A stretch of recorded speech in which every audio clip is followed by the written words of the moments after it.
A room tour. We've not done one of those in a while. Okie dokie, let's do it. Hey guys, it's me, your host Super Zorro. Thank you very much for tuning in. So today I'm going to show you guys around the room and give you a little bit of a room tour and a bit of an update on the collection. Not a lot has overly changed, to be honest, since the last room tour, which was last year, I think. I don't think I've done one for this year yet, but people have been asking, so let's jump in. So as you walk into my room, you're greeted with the full effect. Yeah. So on here we've got all my comic books and a couple of action figures there that I love and adore, and of course Grumpy Bear. And if we go up a little bit here, you can see we've got the Obi-Wan Kenobi Japanese figure. We've got the Headless Horseman, a statue there of Cthulhu, I can never say his name, and then the one and only Care Bear that I'm missing in the Funko Pop range, and of course we got Tiffany. I put all my comic books inside folders for safekeeping. I've got a couple out here that I still need to read, like the Goosebumps Haunted Mask graphic novel. Really need to give that a read at some point. Then we've got my desk where I do all my work, a load of DVDs that I still need to put inside my black folders there. Please excuse the mess. Obviously I've been in hospital for a while, so we're still trying to get back to normal. On the side of my desk, we've got Chucky, Art the Clown, and Sam there from Trick or Treat Studios. No, from the film Trick or Treat, not Trick or Treat Studios. Those are... Who are those by? Mezco. And then, of course, we come to the collection behind me. So, top left, I've got all my Sam Trick or Treat merch in there and a little Chucky.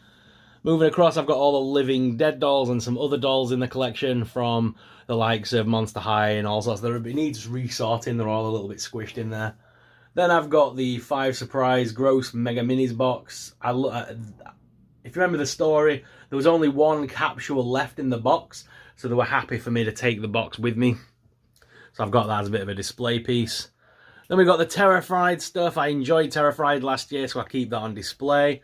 And of course, I loved the Smiling Critters, and I have all of them on display here. Love the Smiling Critters. And then, of course, we got these from Universal Studios, from Halloween Horror Nights. And I was very lucky to get this Megan doll recently. There is a review on the channel.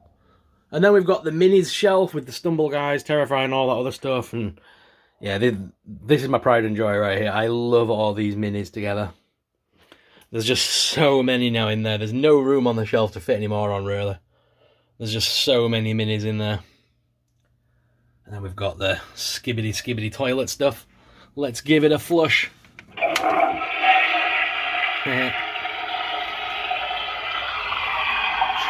jockey.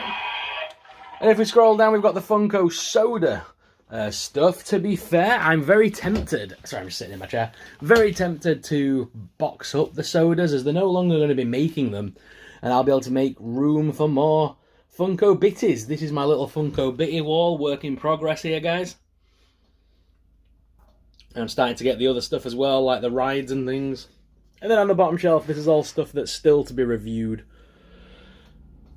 I've got all my Street Fighter stuff down there. I'm going to do a diorama with them this week. A bunch of action figures. That shelf needs properly dusting. Then we've got the Skibidi Battle Bucket and the Chucky 2-pack at the end there. I'm not too fond of this shelf either. This shelf and this shelf here may get completely overhauled. I did have my Five Nights at Freddy's stuff on here, but I've slowly moved that back in favour of the Blockies. I'm really enjoying the Blockies, and these are the ones we've done so far. Again, full reviews all on the channel. Yesterday, I did a top 10 of my favourite Funko Pop vinyls in my collection, so go ahead and check that out. But this is my Funko shelf. Again, not much room left on there. I need to sort out some proper shelving in there. I might get some, I might measure a basic Funko figure and then see how many different tiers of shelving I can get on there. And then see how many I can fit on, because it looks a bit messy at the moment. Then I've got some statues there from Diamond Select, as well as a bunch of other Funko Pops and other products there. I also have the Pop Mart Universal Monsters. I love those, by the way. I still need to get Frankenstein in that collection, but I can never seem to find him. And then on the very top shelf, you've got a few more Living Dead dolls. And then the Killer Clowns from Outer Space and a little Grumpy Bear there. So that basically is my entire room. My room is a lot smaller since we moved. Obviously, when we moved house, I got a bit of a smaller collection room. As Super Sorrel Jr. needed a bigger room as she's getting older. So I am relegated to this side room. And that is it, basically. So I hope you guys enjoyed this quick little room tour and an update on all the shelving. Thank you very much for watching. As always, I'm your host, Super Sorrel. I'll see you in the next video. But until then, may the toys be with you. Tune in later for a toy hunt video. Bye!